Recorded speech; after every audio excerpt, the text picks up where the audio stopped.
and across year levels. It's not perfect, what model is, but it can no longer be considered an outlier nor an experimental fad. With tens of thousands of students studying under the model in the UK alone, and from what I hear, there are many, many more universities in the UK looking at the model, it's no longer experimental. It works. The question now for me is, where does the model go from here? If it's to have a lasting effect on university teaching, it must begin to contribute more broadly to the sector. So with that in mind, I want to focus on two questions today. Firstly, what pressing challenges still exist for the block model as it matures and expands globally? And second, what can the block offer the wider higher education community? And I think we need to branch out if we're going to continue this work. These are not separate questions. They're involved with each other. How we address our internal challenges will determine whether we can effectively contribute to the wider sector. Excuse me, early morning here, frog in the throat. Okay, so the first part, let's look inwards, everybody. I've identified what I call 6 critical challenges for the block. You may think there are 7, 8, 9, 10. You may have different ideas to me, and I would love you to let me know if you do.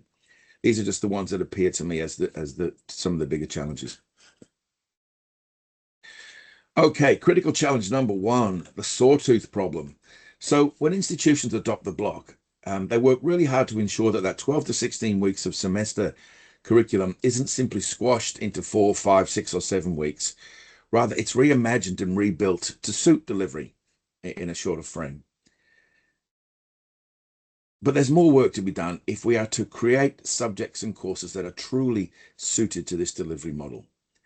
When we bring the traditional subject demarcations across, rather than them lying horizontally 4 at a time across a semester, they sit up vertically 1 at a time across a semester. And in doing that, we risk isolating concepts, skills, and knowledge, as you can see by this wonderful diagram, which I made by myself. He said proudly, I'm not very good at this, but there you go. So under the semester model, students studying 4 subjects at a time might find links between units, which allows for inter-subject connections to be drawn among otherwise isolated ideas. That cross-pollination is more difficult to achieve on the block, where units of study run consecutively rather than concurrently. This results in what I like to call the sawtooth model, or the sawtooth problem, where students start from knowing nothing of a subject to knowing everything about it in 4, 5, 6, or 7 weeks, only to leave that knowledge untouched again as they move on to another subject. A challenge for block practitioners, I think, is finding ways to turn this sawtooth into more of a ramp that allows students to ascend through their study journey, building knowledge and skills continually across the semester and across the year. Perhaps a focus on process rather than content might facilitate this. Maybe we start reimagining what's taught across a year and do all of the basics at the start and all of the more advanced work at the end across the various subjects students might need to take in a degree. I don't know. Maybe we need to structure our courses around Bloom's taxonomy instead of content. Employers are increasingly calling for graduates who can do the kind of stuff that we talk about in Bloom's taxonomy, as much as they want graduates that understand content. So how we solve the sawtooth problem, I don't know yet, but I think that's something we need to work on as a community. The second challenge, and this, whenever I talk to universities going block or universities that are on the block, this is the first or second question that comes up. The traditional part-time student who might do a subject over a 12 to 16-week semester is just not well served by the block. And I don't know of any block university that's managed to provide a part-time student experience equivalent in workload and intensity to that of the traditional semester model part-timer. So do we as block institutions simply say, we don't do part-time? As a community, I don't think we can afford to shut that door. In the very, very near future, non-linear higher education will be the norm, perhaps, for many students, where full-time study isn't possible because of lifestyle commitments, work commitments. Students will need more flexibility in the future to weave study in their lives, not less. So how do we, make the block, which is so flexible in so many other ways, less rigid for part-timers, more accessible for part-timers.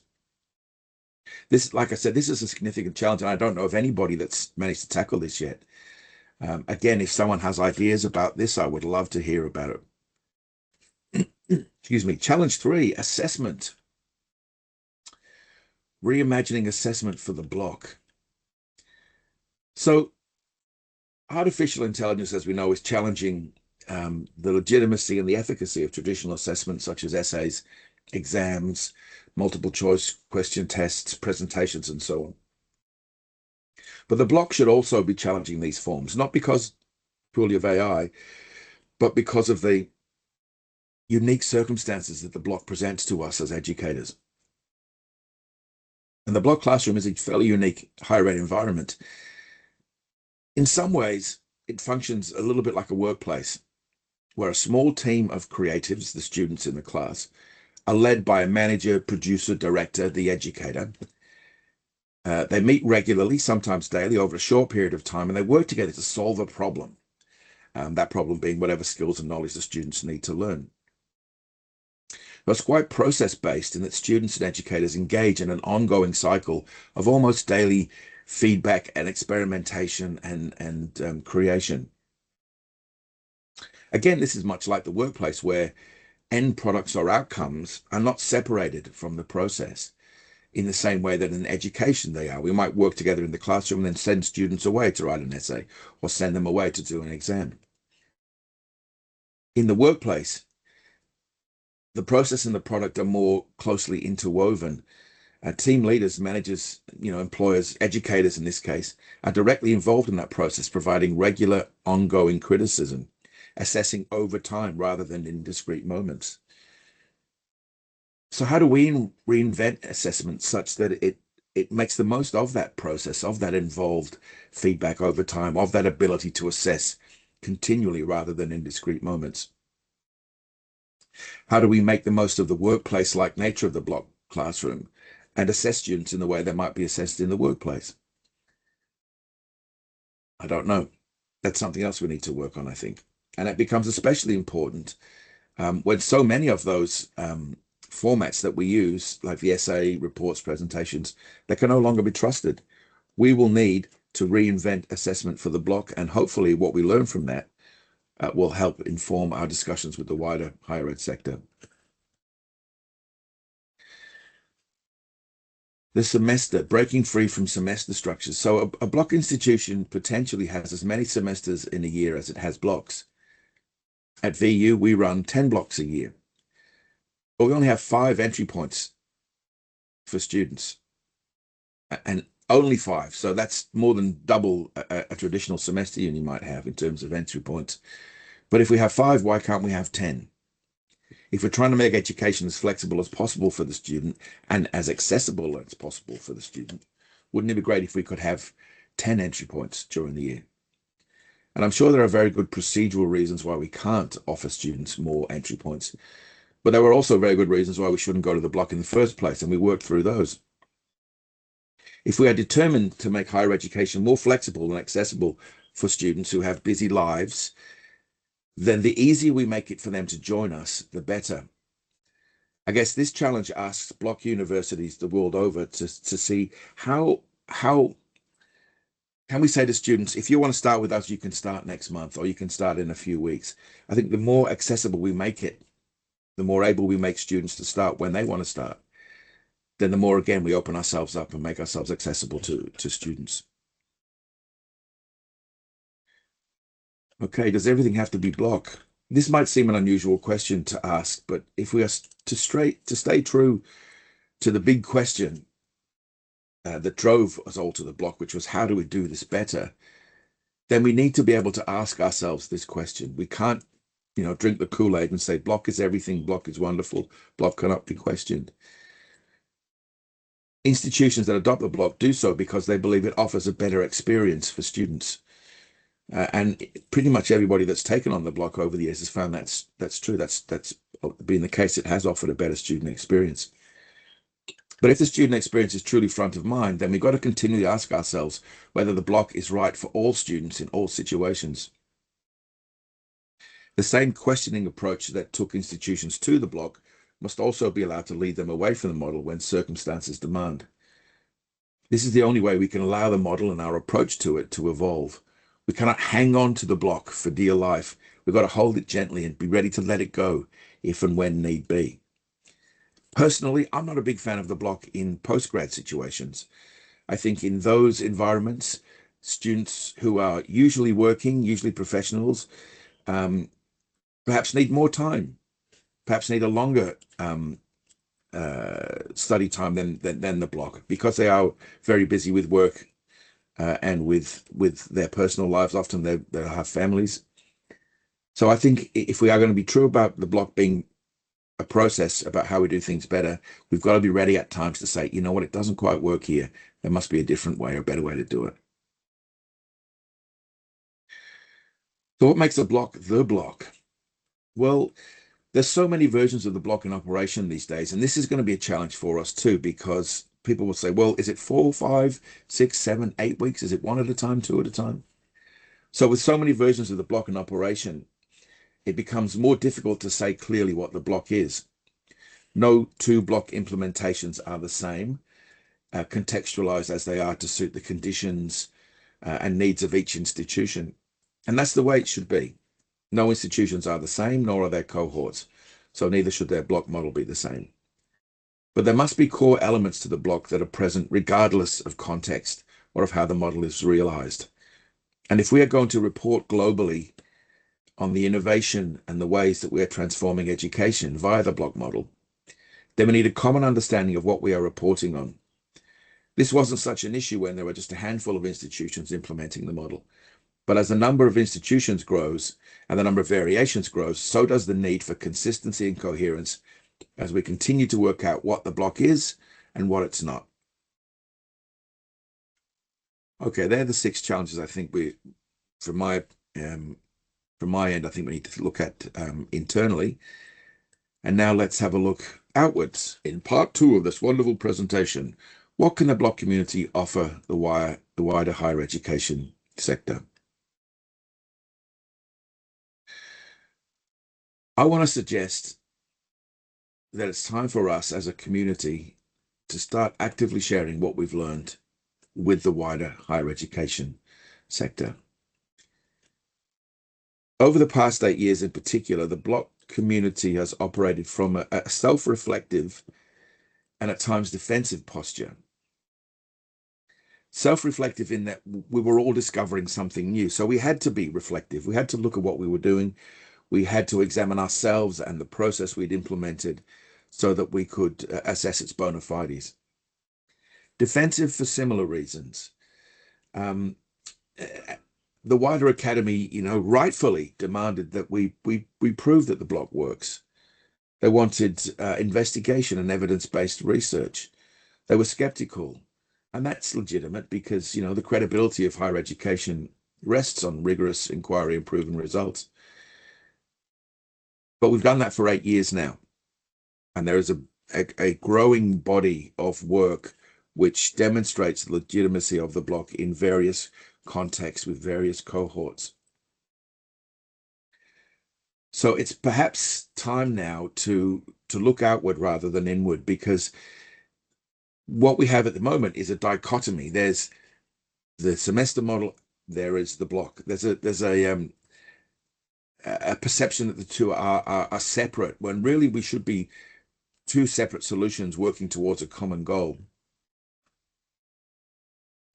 And the challenges facing higher ed today are significant, and they're too urgent for any single approach or any single community to address alone. We're much stronger and much more able to solve these problems if we work together.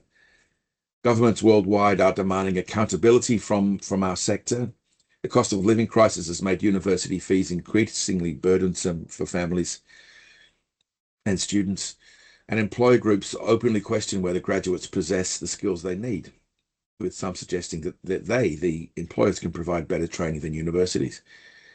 And of course, the rise of AI is reshaping everything. So with that in mind, students, governments, employers aren't interested in a divided higher ed sector, and nor should we be. By working together with the wider sector, we all become stronger. We in the block community get to test our research and our ideas and our learnings against the status quo.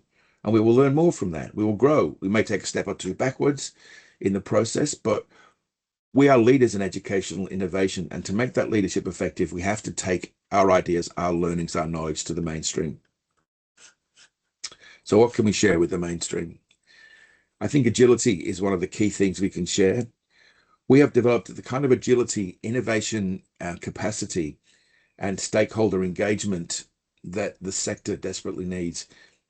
Block institutions have learned to question everything and to question quickly, to take nothing for granted, and to understand that transformation is not a one-time project, but an ongoing process requiring clear leadership and community buy-in. For so long, the perception was that universities, can't change. They're like the QE2. It takes them 10 miles to turn around. Well, we as a community have proven that wrong. We can adapt. We can change in the face of challenges. And in changing that, to me, the block community's greatest asset is not the model itself, but the institutional culture of continuous innovation and rapid response that this move engenders. And no one goes to the block via business as usual. Such work requires a new normal born of self and institutional investigation, research, reflection, and action.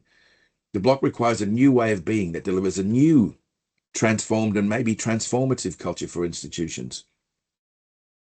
So block institutions are fundamentally innovation centers that happen to use intensive delivery methods to realize their goals. Block institutions have become expert at moving swiftly and effectively, bringing staff, faculty, and students along on that journey. Block institutions have a culture that is solutions focused. Problems are identified, problems arise, but we learn from those problems and we work through them together in our institutions. And so I think that idea of cultural change is one of the key things we can offer the wider sector. You can't make positive, transformative change just by doing the same old thing again and hoping things will be different.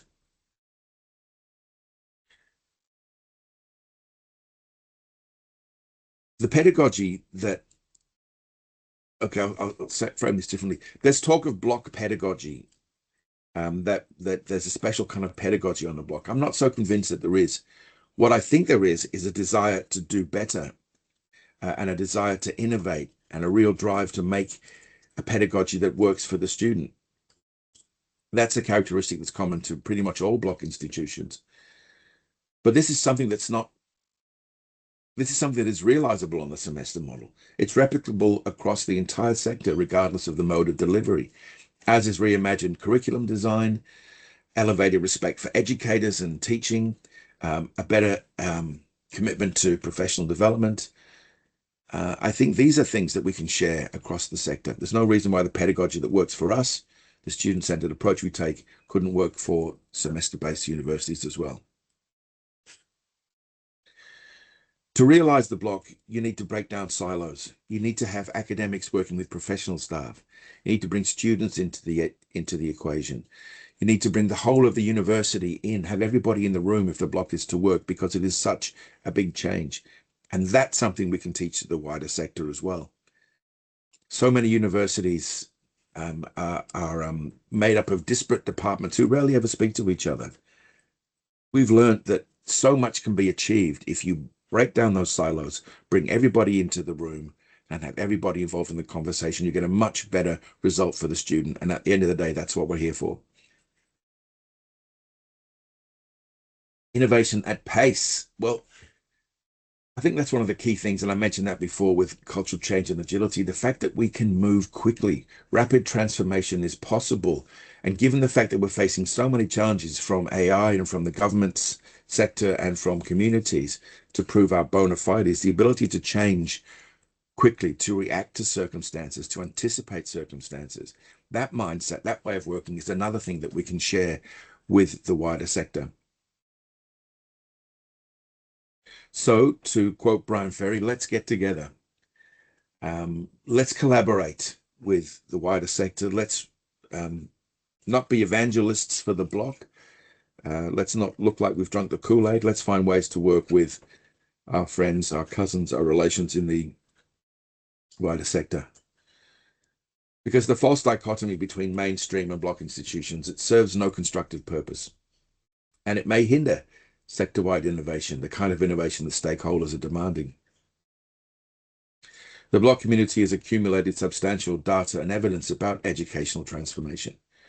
Rather than keep these insights just for the converted, we should be actively sharing across the entire sector with non-block institutions who are facing the same challenges as we are. Block institutions understand what it means to be questioned and challenged. We know how to respond with both alacrity and care during times of crisis. And these skills, resilience, adaptability, stakeholder engagement, are exactly what the broader higher education sector needs as it faces mounting external pressures. In future, block institutions must commit to not only working with each other, but actively partnering with non-block universities, comparing their results with mainstream approaches, sharing change management strategies, working with traditional institutions to develop sector-wide innovation, capability, and capacity. This collaboration should not be about evangelizing for the block model. Instead, it must focus on sharing the meta lessons that block institutions have learned about educational innovation, how to build consensus for change, how to maintain quality during transformation, how to engage skeptical academics, skeptical industry, skeptical students. These are the lessons the sector as a whole needs, regardless of whether institutions adopt the block model or not. This is how we fulfill our responsibility to the wider higher education community, by sharing. The challenges, excuse me, the time has come to share these insights generously with the entire higher education community. And only through such collaboration can we hope to meet the expectations of governments, employers, and communities, while serving the students who depend on us for their futures. For almost a decade now, this has been growing, and we've been proving that the block works across the globe. We've succeeded. Now it's time to move beyond self-justification toward sector-wide contribution. We have a responsibility not just to our own institutions, but to higher education as a whole. The block model may not be the right answer for every institution, but the questions it forces us to ask of ourselves, of our institutions, and of our students are exactly what the sector needs. So my final call is, let's stop talking only to ourselves. Let's start leading the transformation that higher education so desperately needs. Thank you very much, and I'll be happy to take any questions. You can all wake up now. Thank you, John. If we have any comments or questions for John, you can raise your hand or feel free to unmute yourself. But you could put your questions either in the chat. I have a very obvious question for you, John, in terms of what is Victoria University doing to address assessment design in response to AI? Oh, very good question there, Push, but thank you. So we have, as you know, we have an assessment refresh task force, which is looking at this problem. For those of you overseas, our government governing body is requiring all institutions in Australia to have a plan, to have a real, what's the word I'm looking for, to refresh their assessment suite so that AI, not just AI, but assessment is more suitable to this modern era that we're in. So I attended a really good talk last week at our SOTL forum by Josh Johnson, who is leading the assessment refresh at VU. And it was a really refreshing approach. So let's say in a subject, students might do 3 or 4 assessments across a unit, each one being slightly different, covering different learning outcomes. Rather than that, there was an idea that the first assessment covers all the basics. The second assessment is a slightly more complex version of that. And the third assessment, again, is even more complex. So that by doing that first assessment, the students get the basics. And so I'm not explaining this very well. We're gathering all the basics then doing the more complex, then the more complex again, rather than separating the concepts out in assessment across a unit. So building towards a goal, more project kind of based approach. And I'm sorry I haven't explained that very well, but it's very early in the morning. Nevertheless, we are working on new approaches to assessment. Thanks, John. I think we have a question from Ona and then Tom. Thank you very much, John. This was a great presentation, quite interesting early in the morning. Yeah. I do have two questions for you. One of them is something you touch base very in a short while. Do you think we need a different type of teachers when it comes to block teaching? And how we can support those teachers when it comes to professional development? This is question one. Yeah, so look, in Australia in particular, no one needs a teaching degree to become an academic. Yeah. So many of us come in as subject matter experts, and our only experience of higher education is the lectures that we didn't attend when we were at uni. So yes, I think we do need a different kind of educator, but that doesn't mean we need different people. We need to provide our current subject matter experts with the professional development that will allow them to become effective teachers. Yeah. So yes is the short answer. We need people who are skilled at education. We already have subject matter experts who are really, switched on in their disciplines, but we must provide that professional development that allows them to become better educators. And at VU, we've got an 8-year tradition of really effective professional development. It's one of our key drivers in terms of how we bring our staff along on the journey. We offer them a free graduate certificate or diploma in block teaching.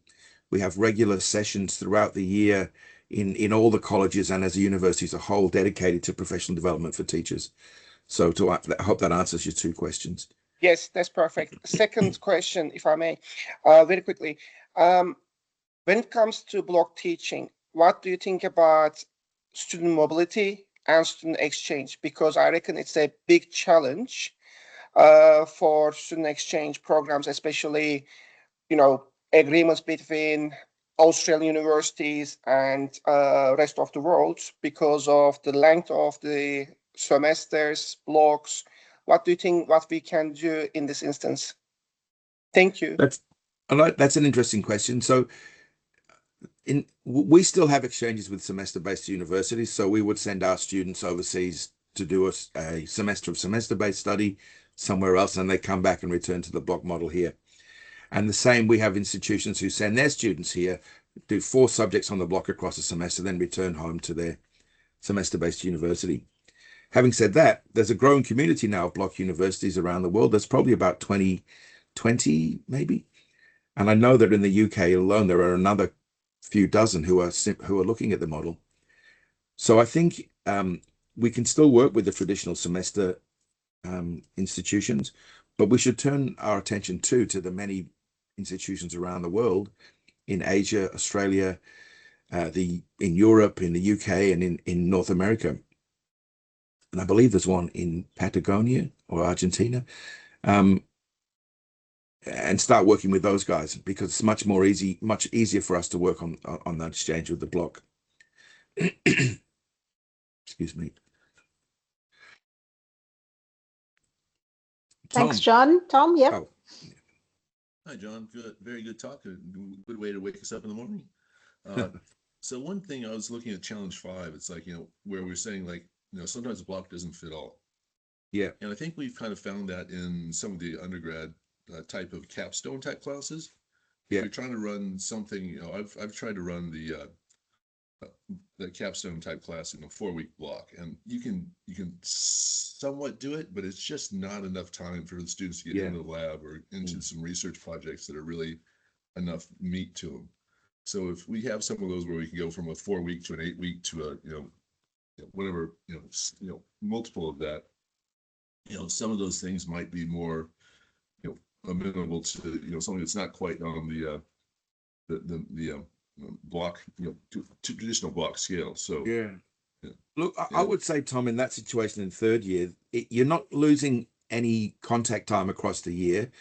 and you've still got a whole year to deliver exactly what you used to deliver on the semester model in third year, I reckon that's a curriculum redesign. Yeah.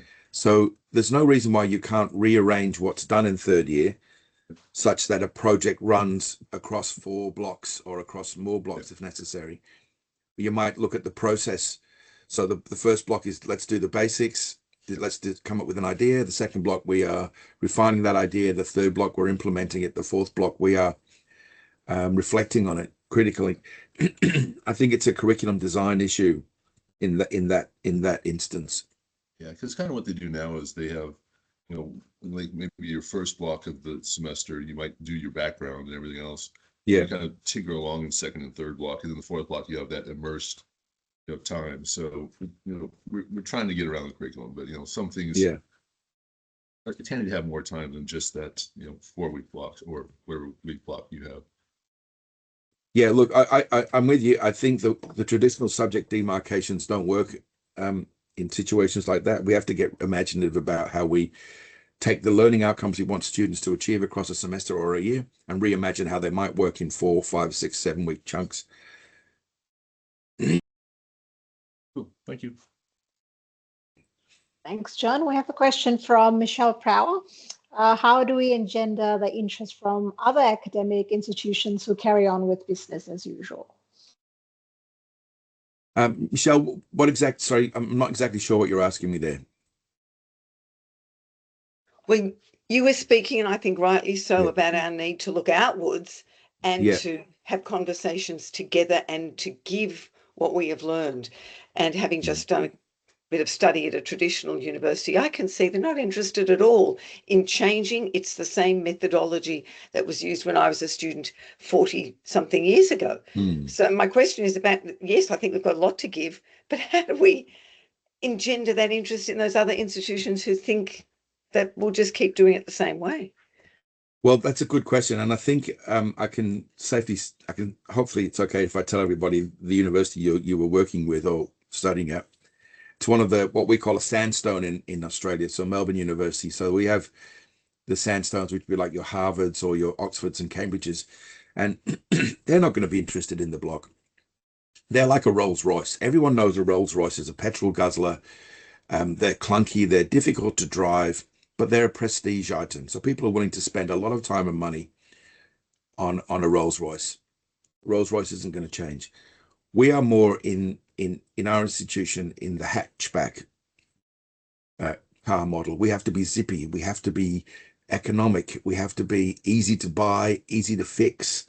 So I think in terms of working with institutions, we need to look at the other small universities around the world that are in a similar situation to us and who might be more open to change. Having said that, I still think it'd be worthwhile trying to work with Melbourne University. They may not have any interest in what we do, but if we can work with them and they might see the benefit of our work, and we might see the benefit of their work too, then I don't think there's anything we can lose from that.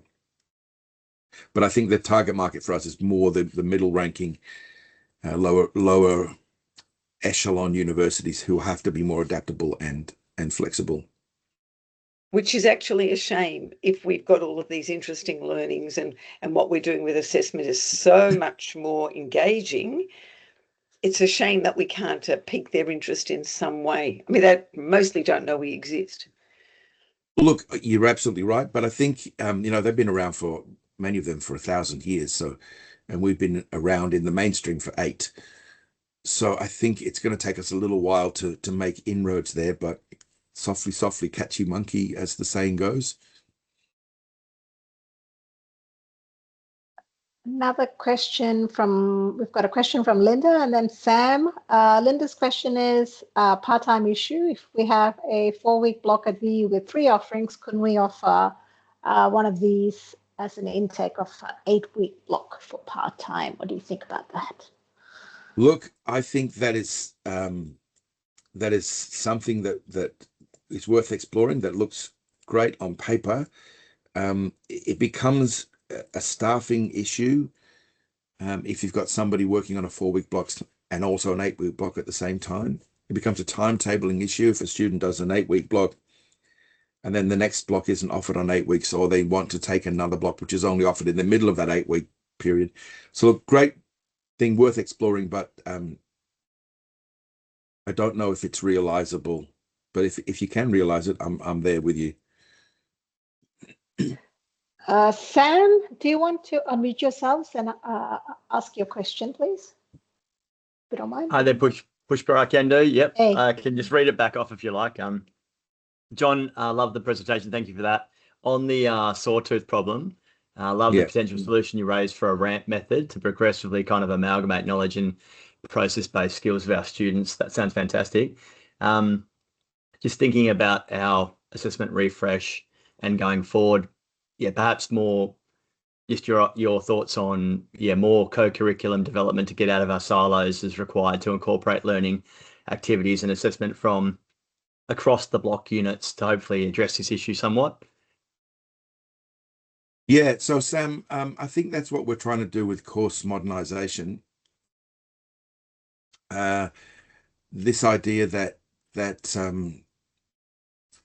we learn from. Just reading your question again because it was quite a long one. Yeah, sorry about that. Just it was pretty much on the sawtooth idea and more co-curriculum of co-design of assessment and So in, let's say in a degree that's a professional degree like law or something like that, where students have to do a set number of subjects in a set order, or they have to do the particular content across a year. One of the thing I think we need to do to avoid the sawtooth is to say, okay, we've got the same amount of time, the same amount of contact hours, but we're trying to shoehorn old subject demarcations into the block. And I don't think they necessarily work. I think we need to think about what do students need to know to begin this process?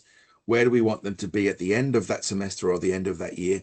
And work out how we redivide, re-chop up, relink content and skills and knowledge such that it builds gradually across that time period, rather than say doing all your maths in one unit and then no maths again until second year.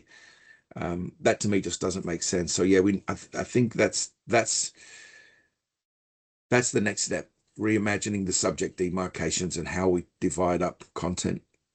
So do you think if you went on an extreme of that, John, in the future, it could be not the units are actually content-based like human physiology, but it might be problem solving. It might actually be a process-based unit name rather than a content-based name, or like for it as an extreme example.